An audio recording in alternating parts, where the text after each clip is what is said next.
स्वागत है दोस्तों। स्टडी फॉर यूपीएससी में हम लोग यूपीएससी का पीवाईक्यू देख रहे थे। आज उसका पार्ट 11 है। देखते हैं। इसमें पहला क्वेश्चन कहता है कि मीमांसा दर्शन के अनुसार मुक्ति किसके माध्यम से संभव है। ऑप्शन है ज्ञान, भक्ति, योग और कर्म। तो इसका आंसर होगा कर्म। ठीक। अब देखिए, भारत में अगर हम दर्शन के परंपरा की बात करें तो टोटल 6 दर्शन की पद्धतियां देखने को मिलती है। एक सांख्य, एक योग, वैशेषिक, मीमांसा, फिर वेदांत और न्याय दर्शन। ठीक, ये 6 प्रकार के दर्शन हो गए, जिसमें से हमको मीमांसा दर्शन के बारे में आज थोड़ा सा देखना है। देखिए, क्योंकि क्वेश्चन उसी पे था। मीमांसा की अगर हम बात करें तो इसका मूल अर्थ होता है तर्क करने या अर्थ लगाने की कला। ठीक, लेकिन इसमें जो तर्क का प्रयोग किया गया ना, वो विविध यानी अलग अलग वैदिक कर्मों के अनुष्ठानों को औचित्य सिद्ध करने में ही किया गया। ठीक है, ये जो तर्क का प्रयोग किया गया वो वैदिक कर्मकांडीय पद्धति को उचित ठहराने में किया गया। अगर हम बात करें इस धर्म की तो मुख्य बात यह है कि ये वेदों की प्रामाणिकता को स्वीकार करता है। ठीक, और वेद के कर्मकांड भागों की सही व्याख्या करने की कोशिश करता है। ठीक है, तो एक बात ये ध्यान दीजिएगा कि वेदों की प्रामाणिकता को स्वीकार करता है। दूसरा इम्पोर्टेंट बात यह है कि इस दर्शन के जो प्रवर्तक हैं वह जैमिनी हैं, और ये जो ग्रंथ इन्होंने लिखा है उसका नाम है मीमांसा सूत्र। देखिए, मीमांसा की जब हम बात करते हैं तो ये आपको 2 प्रकार में होता है, एक पूर्व मीमांसा और एक उत्तर मीमांसा। ध्यान दीजिए, क्वेश्चन अगर पूछा है मीमांसा तो हमेशा ये समझा जाता है कि ये पूर्व मीमांसा के बारे में पूछ रहा है। ठीक है, ये जो पूर्व मीमांसा है उसका मुख्य फोकस आपको कर्म, यज्ञ और धर्म पे है। ठीक है, और यज्ञ के बारे में, मोक्ष के बारे में इन्होंने ये तक कह दिया है कि मोक्ष पाने के लिए आपको यज्ञ करना चाहिए। ठीक है, ये पूर्व मीमांसा या सीधे मीमांसा की बात करते हैं। उत्तर मीमांसा, जिसको हम वेदांत दर्शन भी कहते हैं, ये आपको ज्ञान और ब्रह्म पर आपको फोकस करता है। ठीक है, कुछ और बात देखते हैं इसके बारे में, क्योंकि वो इम्पोर्टेंट फैक्ट है। देखिए, मीमांसा दर्शन की अगर हम मुख्य बातें करें तो ये वेद को अपरुषय मानता है, यानी कि ये पुरुष के द्वारा लिखित नहीं है। ठीक है, यानी कि कोई इंसान के द्वारा लिखित नहीं है, ये शाश्वत है। ठीक है, उसके बाद कर्म ही मोक्ष का साधन ये मानता है। ठीक है, कर्म को ही ये क्या करता है, मोक्ष का साधन मानता है। अगर मोक्ष की बात करें तो इसका मतलब होता है जन्म मरण से मुक्ति। ठीक है, तो ये जो जन्म मरण से मुक्ति होगा वो कैसे होगा, तो निष्काम वैदिक कर्मों के पालन से होगा। ठीक है, ध्यान दीजिएगा, ये ज्ञान और ईश्वर की कृपा पर विशेष जोर नहीं देता है, ये कर्म पे ज़्यादा जोर देता है और कहता है कि कर्म के लिए ईश्वर की मध्यस्थता जरूरी नहीं है। कर्म का जब आप कर्म अगर कीजिएगा तो कुछ चीज़ आपको अपने आप मिलेगी। ठीक है, कर्म करने से आपके अंदर एक शक्ति उत्पन्न होगी और उस शक्ति से आपका जो है मोक्ष अपने आप हो जाएगा। ठीक है, इसी अपने आप के सिद्धांत को अपूर्व का सिद्धांत भी कहा जाता है। अगर क्वेश्चन पूछा जाए अपूर्व का सिद्धांत किससे रिलेटेड है तो उम्मीद है आप समझ गए होंगे, क्या होगा, मीमांसा दर्शन।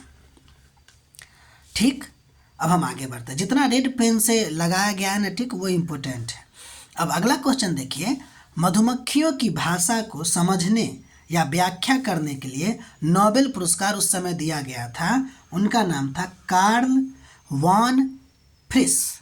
ठीक है, तो देखिए, अगर हम बात करें मधुमक्खियों की भाषा को तो मधुमक्खी एक डांस करता है जिसका नाम है वागले डांस। ठीक है, तो क्वेश्चन ऐसे भी पूछा जा सकता है कि वागले डांस किससे रिलेटेड है, तो मधुमक्खियों से रिलेटेड है। ये एक विशेष प्रकार की डांस होती है जिसमें मधुमक्खी अपने साथियों को जो है ना भोजन की जानकारी देता है।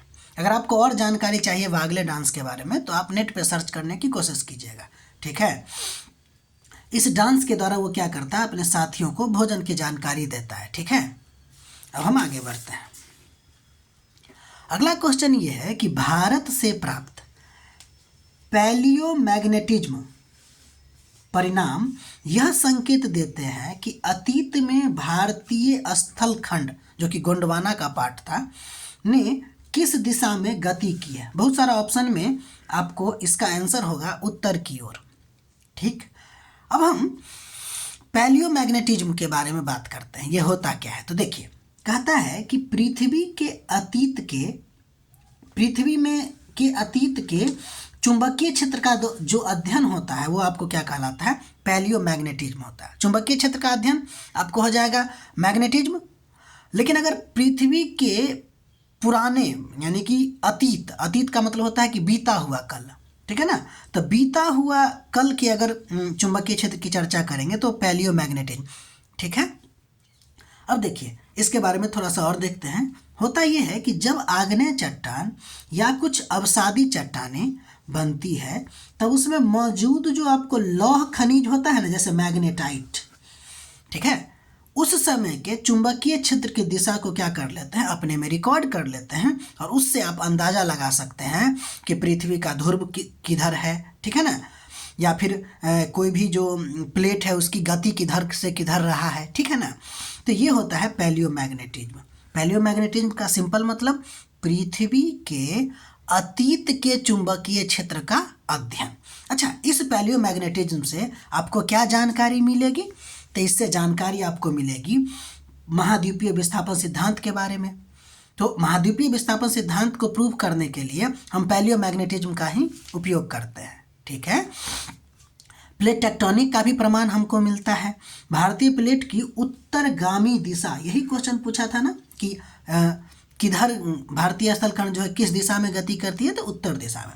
इसके अलावा समुद्र तल के फैलाव का साक्ष्य, ये अलग अलग थ्योरी है और इसको हम लोग ना ज्योग्राफी में पढ़ेंगे। जैसे कि महाद्वीपीय विस्थापन सिद्धांत क्या होता है, तो वैगनर महोदय ने दिया है। प्लेट टेक्टोनिक सिद्धांत जो है उसमें एक किसी ज्योग्राफर का नहीं बल्कि अलग अलग ज्योग्राफर जो है आपको मिल के इसके बारे में बताया है। फिर समुद्र नितल फैलाव भी हम लोग देखेंगे, ठीक है ना। तो ये सब हम पढ़ेंगे ज्योग्राफी में। अब आगे बढ़ते हैं। तो पैलियोमैग्नेटिज्म आपने समझ लिया होगा, आप इस सब का नोट बनाते चलिए, ठीक है ना। अब हम लोग आगे बढ़ते हैं। एक टैक्स जो कि हम आपको पढ़ाए भी हैं पब्लिक फाइनेंस वाले चैप्टर में, तो निगम कर यानी कि कॉरपोरेशन टैक्स के बारे में आपको पूछा गया है। तो देखिए, पहली बात, इसका आंसर जो होगा वो ये होगा कि यह संघ के द्वारा लगाया जाता है, यूनियन के द्वारा लगाया जाता है, और संघ और राज्यों के बीच इसको साझा किया जाता है। ठीक, ध्यान दीजिए, इसके बारे में कुछ बात देखते हैं। आर्टिकल 269 में कहा गया है कि कॉरपोरेट टैक्स जो है ना वह यूनियन के द्वारा लगाया जाता है, यानी कि संघ के द्वारा लगाया जाता है। और 270 में कहा गया है कि कुछ टैक्स जैसे कि कॉरपोरेट टैक्स जो है आपको यूनियन और स्टेट के बीच में साझा किया जाएगा। ठीक है, तो अगर पूछा जाएगा निगम कर कौन लगाता है, तो संघ लगाता है, और वसूलता भी संघ है, और बांट देता है आपको राज्य के बीच, राज्य और केंद्र के बीच दोनों बराबर बांटता है। ठीक है, यानी अलग अलग बांटता है। अब हम आगे बढ़ते हैं, क्वेश्चन नंबर 5 की तरफ देखते हैं।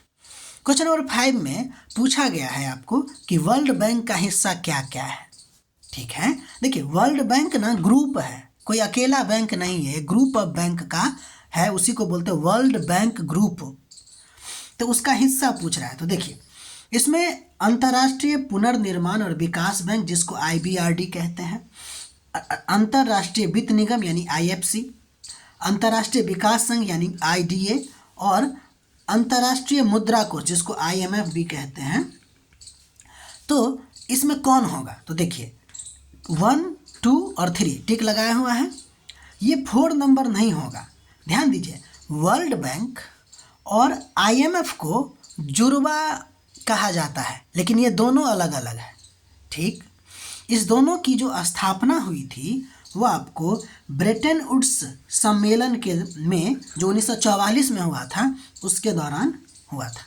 अगर पूछा जाएगा कि वर्ल्ड बैंक और अंतर्राष्ट्रीय मुद्रा कोष की स्थापना कब हुई, तो 1944 में ब्रेटन वुड्स कॉन्फ्रेंस के दौरान हुआ था। ठीक, अब देखिए वर्ल्ड बैंक में अगर पूछा जाएगा कितना समूह है, तो टोटल 5 ग्रुप है। वर्ल्ड बैंक ग्रुप में 5 ग्रुप है। पहला है पहला तो आप जान गए, 3 क्वेश्चन में ही आपको, यानी कि 1 2 3, ये 3, एक हो गया IBRD, एक हो गया IFC और एक हो गया IDA, और बाकी देख लीजिए चौथा और पाँचवा ये है आपका कि एक है MIGA और दूसरा है, मतलब पाँचवा नंबर हो जाएगा आपको ICSID। ठीक है, आप ना इस सब का फुल फॉर्म देखने का कोशिश कीजिएगा।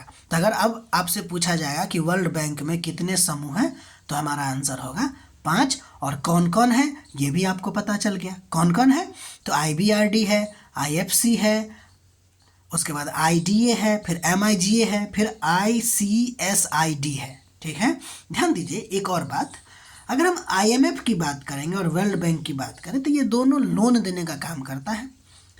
IMF आपको शॉर्ट टर्म लोन देता है, अगर फाइनेंशियल क्राइसिस आ गया है तो उसके लिए शॉर्ट टर्म का लोन देता है, और साथ ही साथ सदस्य देश को ही देता है, सदस्य देश के सरकार को ही देता है। लेकिन वर्ल्ड बैंक जो है आपको डेवलपमेंट के लिए लोन देता है, और ये आपको लॉन्ग टर्म लोन देता है, सरकार और प्राइवेट सेक्टर दोनों को देता है। ठीक, तो यहाँ तक आज का ये वीडियो रहा। अगर आप लोग को हमारा प्रयास अच्छा लग रहा है तो लाइक कीजिए, शेयर कीजिए, कमेंट कीजिए और अपना पढ़ाई करते रहिए। मिलते हैं हम लोग अगले वीडियो में।